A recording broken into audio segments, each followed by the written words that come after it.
बिगासे बिगानैल' नङा 200 बिगानिबो बांसिन हायाव मोनसे जोबोद गेदेरथार समायना मोनसे थालिरनि आबाद नंगौ बे समाव आं दंफैयो बाक्सा जिल्लानि सिङाव थानाय खारिजाबिजनि हालामनि सामथाइबारि मुंनि मोनसे गामियाव आरो बे सामथाइबारि गामियाव खारिजाबिजनि हालामनि माखासे लाइमोन लेखा गोरों सेंग्राफोरा खौसेयै बा जमा जानानै बिथांमोना मोनसे जोबोद समायना रमायना गोग्गाथाव आरो बाख्नायजाथाव मोनसे हाबाफारि लादों बिथांमोना 200 बिगानिबो बांसिन हायाव थालिरनि आबाद खालामदों जों मिथिगौ थांनाय 2020 मायथाइनि 27 जानुवारि खालाराव बिटिआर गोरोबथाया जानानै थांदोंमोन आरो बे बिटिआर गोरोबथानि गेजेरजोंनो गोजोननि अख्रां फारसे ओंखारबोनाय बारग' NDFB दैदेनगिरि जि बिदाय बिथांनि दैदेननायाव खारिजाबिजनि लेखा गोरों माखासे सेंग्राफोरा नैबे 200 बिगा हायाव जोबोद समायना महरै बिथांमोना थालिरनि आबादखौ खालामदों बे समाव आं बे थालिरनि आबादाव दंफैयो बे समाव आङो केमेरा पार्सन बिथांखौ नैबे समायना रमायना थालिरनि आबाद बेखौ आं फारियै दिन्थिनो थाखाय खावलायदों लोगोसेनो बे समाव आङो नैबे 200 बिगा थालिरनि आबाद मावनाय आबादारि बिथांमोनजों आङो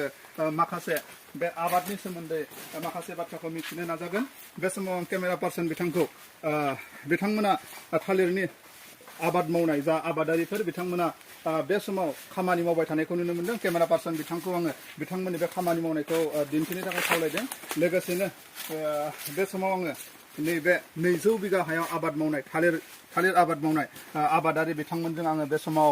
माखासे बाथ्रा सावरायगोन बिथांमोना नैबे थालिर आबादखौ माबोरै मावदों माबायदि बिथांमोना एसेबां माने 200 बिगा हायाव थालिर आबादखौ माबोरै बिथांमोना मावनो हाखो बेफोरनि माखासे बाथ्राखौ मिथिनो नाजागोन गिबियावनो नोंथांखौ जोंनि नैबे राइजिं बड'लेण्ड चेनेलाव नोंथांखौ बरायनानै लाबोगोन गोजोन्थों आंबो नोंथांमोननि चेनेल गेजेर खुलुमहरो बयनिसिमबो नुनो मोनो नोंथांमोना गोबांथार मिथिनो 200निबो बांसिन बिगा हायाव नोंथांमोना दिनै थालिरनि आबाद खालामदों आरो बे समाव थालिरनि आबादखौ जों जोबोद समायना नुनो मोनदों नोंथांमोना माबायदियै जागायखो मा थुलुंगाखांनानै नोंथाङा एसेबां माने थालिर आबादखौ माबोरै मावनो जागायखो नोंथांमोना जोङो गिबियावनो खारिजा हालामनिनो माखासे बेकार लाइमोनफोर बिथांमोनखौ जथुमलायनानै सावरायलायनायनि गेजेरजों थांनाय 2021 मायथाइयाव जwlwi NGO होननाय मोनसे NGO दानाय जायो आरो बेखौ रेजिस्टार खालामनानै लाग्रोनाय जायो आरो बे सोद्रोमाफोरनि गेजेराव जोङो सावरायलायनानै माखासे बिथांखि लानाय जायो खामानिफोर मावनो जेरै जोङो एग्रिकालचार डिपार्टमेन्ट हिसाबै नैबे माफक थालिर आबाद मावनाय बे माफक थालिर आबाद मावनायखौ जोङो गिबियाव आखायाव लानाय जादों आरो बे आबादखौ मावनो थाखाय जोङो हानि गोनांथिनि थाखाय माखासे मानि बे मोखोनाबारि रेभिनिउ मालिकफोरखौ लोगो हमनानै हाफोरखौ जोङो थिकायाव लानाय जायो 200 बिगानिबो बारा हा आरो बे आबादखौ मावनो थाखाय जोङो 2022 मायथाइनि फेब्रुवारि दाननिफ्राय जोङो गासै नांगौखिनिखौ हालेवनानै गासैखौबो लाजोबनानै बिदिनो जोङो थालिर मुराफोरखौबो नांगौ बायदियै बेंगल आरो क'क्राझारनिफ्राय जोङो लानानै फैदों गिबियै देग्लाय बोसोरनिनो मार्च दाननि 3 खालारनिफ्राय जोङो गिबियावनो गायजेननाय जायो आरो गायजेननानै दासिम 200 बिगानिबो बारा जाबाय आरो एसे एला गायनो लागा दंबावो आरो बेबायदिनो जोङो मावै दिनै बे अबस्थायाव थासारियाव फैदों आरो बेबायदिनो जोंनि बेकार लाइमोनफोरनि माखासे रांखान्थि दुरबला सुफुंजालांगोन होननानै आसा खालामनानै दङ मिथिनो मोनदों दे नोंथांमोननि बे थालिर आबाद मावदों बे हानजायाव बारग' NDFB मैखोम सासे गोख्रों दावहारु जि बिदाय बिथाङाबो नोंथांमोनजों लोगोआव दंफायो होननानै नोंथांमोनखौ मदद होफादों होननानै खोनानो मोनदों बे समाव मा बुंनो नंगौ जोंजों लोगोसे बिथां बारग' NDFB जोहोलाव जि बिदाय बिथाङाबो जोंजों लोगोसे दंफायो जों मिथिगौ माबा मोनसे मावनो थांनाय लोगो लोगो जेरैहाय जोङो थालिर मावनो थांनाय लोगो लोगो माखासे रांनि खोथा फैयो बे रांनि बेलायाव बिथाङा जोंनो गोबां मदद होदों आरो लोगोसे जों साफ्रोमबो सोद्रोमायाबो बबेबा मासाव 15,000 बबेबा मासाव 20,000 बेबायदि खांलायनानै दिनै बे आबादखौ मावनायाव नांगौ बायदियै फोलोमनो हादों। बे समाव नोंथांमोनाथ' गोबां बिबांनि थालिर आबाद मावदों बेबायदि थालिर आबाद मावनायाव दा नोंथांमोननि खरसाया माबायदि जानानै दङ? दासिम जोंनि खरसायाथ' थुलमुलै 25 लाखा जाफ्रामबाय जोंनि कर्म खालामनायखौ बाद होनानै आरो नोंथांमोना सरकारनिफ्राय माबाफोर अनसुंथाइ मोनदों नामा सरकारनि सोरबाफोर नोंथांमोनखौ बेबायदि खौरां लाफैदों नामा आबादनि सोमोन्दै आबादनि सायाव? दासिम जोङो एग्रिकालचार डिपार्टमेन्टनिफ्राय बाक्सानि मात्र अर्गेनिक हासार 35 बस्ता मोनबाय नाथाय जोङो बेल'जों जाया मानो होनबा बेवहाय माखासे गोबां नांनाय बुस्थुफोर दङ जेरैहाय जोंनो ट्रेक्टरनि गोनांथि दङ बिदिनो पावार टिलार सलार ड्रिप्स दैनि बेबस्था पावार प्लान्ट बेबायदि बुस्थुखौ जोंनो नांगोन आरो रोगानो थाखायबो मिनि ट्राक बेफोरबायदिखौ नांगौ जागोन आरो जों मिथिगौ बेफोरखौ 30% साबसिडियाव मोनो नाथाय बे 30% साबसिडिजों जानाय नङा जों हास्थायो सरकारनिफ्राय जाहाथे 80-90 लागै साबसिडि होनो हायो अब्लासो जों स्पेसियेलि बिटिआर गभर्नमेन्टखौ बे बिथिङाव माबाफोर बुंनो सानगोन नामा प्रमद बर' सारखौ? जों खावलायनो सानो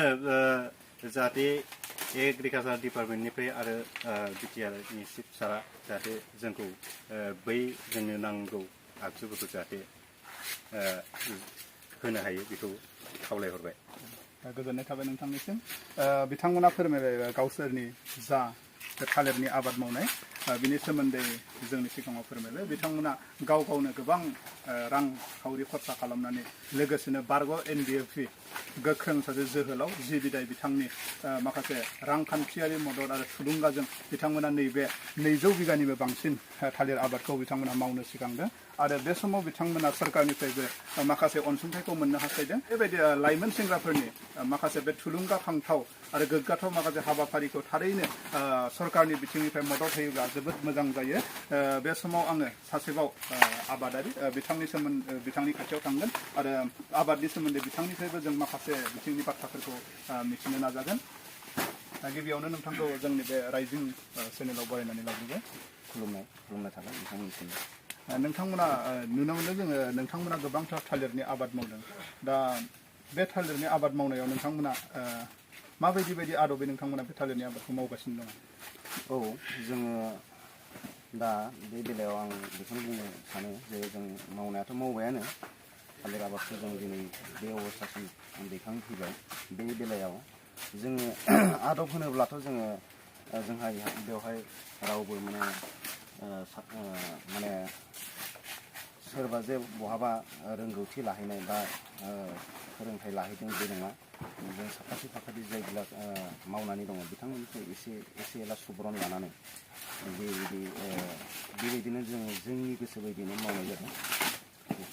बे समाव नोंथांमोननि बे मावनाय 200 बिगा थालिर आबादनि सायाव नोंथांमोननि गोसोआ दा माबायदि नोंथांमोननि एक्सपिरियेन्सआ माबायदि दा? औ मोजाङानो नांदों जोङो दा बे आबादखौ मावनानै जोबोद मोजां मोनदों आरो दा जोङो बेबायदिनो मावलांबाय थानो सानदों दा मोजाङानो नांदों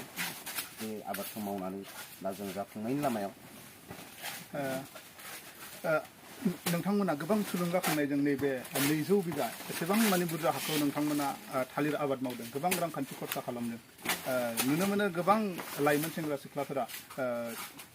बेफोरबायदि माखासे खामानिनिफ्राय गोजानाव थानानै बिथांमोना माखासे साख्रि बाख्रि बा सरकारि साख्रिनि फारसे आवगायलाङो दा नोंथांमोना बेफोरखौ गोसो होआलासिनो जे आबादनि फारसे साहस खालामनानै बा इन्टारेस्ट जानानै नोंथांमोना बेखौ मावनो आखायाव लादों बे समाव लाइमोन सेंग्रा सिख्लाफोरखौ मा बुंनो सानो? औ आं बे समाव आं जोंनि ओनसोलनि बा जोंनि हालामनि गासै लाइमोनफोरखौ बेखिनिखौनो बुंहरनो सानो जे दानि दिनाव सरकारि साकरि एबा गुबुन रायजोआव खामानि दामानि नागिरनो थाङालासे जे जोङो आबाद मावनानै बा खेथि बाथि मावनानैब्लाबो जे जाफुंसारनो हायो जों बेखौ दिनै मोगथाङाव जाफुंनो थांगासिनो दं। आं बेखायनो बिथांमोनखौ गुरैयै आंनिफ्राय खावलायहरनाय थायो जे जों बयबो खौसे जानानै हारसिङै हायाब्लाबो माने साब्रै साबा बा 9-10 जनजों लोगो नांलायनानै बेफोरबायदि आबाद मावनानै जाफुंसारनो हायोखौ आं मिजिंथियो आरो। नोंथांमोना बे थालिरनि आबाद मावनायाव जेनेबा नोंथांमोना दिनै गोबां डेभेलपआव मोनफैबाय बा आबादा दा फैबाय थानाय समाव नोंथांमोना माबायदि मुलाम्फाखौ मिजिंथिदों? फैबाय थानाय समाव जों बेखौनो हास्थायो जे जोङो बेखौनो लुबैदों जे जोङो जे जोंनि आबादा मोजाङै मोजां जाफुंसारनानै जों मोजां बाजार मोनो। मोजां बाजाराव जोङो बे थालिर आबादखौ जोंनि दिहुननाय थालिरखौ जों मोजां बाजाराव फाननानै जों मोजाङै मुलाम्फा मोनो बेखौनो जों लुबैयो आरो। नोंथांमोननि बे दिहुनथाया माबेसिम साप्लाय जागोन? माबाफोर कन्टेक्ट जाबाय नामा? दासिमथ' जोंहा बेफोरबायदि रावजोंबो कन्टेक्ट जाथ'वाखै। नाजानांगोन जोंबो नाजानांगोन चेनेल लानांगोन, जगाजग खालामनांगोन। नोंथांनिसिम गोजोननाय थाबाय। बे समाव जोङो बे 200 बिगा थालिर आबादनि सोमोन्दै गोबां बाथ्राखौ आबादारि बिथांमोननिफ्राय जोङो मिथिनो हाबाय। जोबोद बाख्नायथाव आरो गोग्गाथाव दि बिथांमोना बुंदों जाय खामानिखौ जों गोसो जायो थारैनो गोसो जायोब्ला जोङो मावनानै जाफुंहोनो हायो। लोगोसेनो बेफोरबायदि गिदिर बिथांखिखौ हारसिङै मावनो हायाब्लाबो जोङो गौथुम जानानै बा जमा जानानै बेफोरबायदि खामानिखौ जोङो मावनो हायो बिथांमोना बेखौ फोरमायदों। लोगोसेनो लाइमोन सेंग्रा सिख्लाफोरखौ बेबायदि मोजां माखासे बिथांखिफोरखौ लानानै आवगायलांनो थाखाय बिथांमोना खावलायहरदों।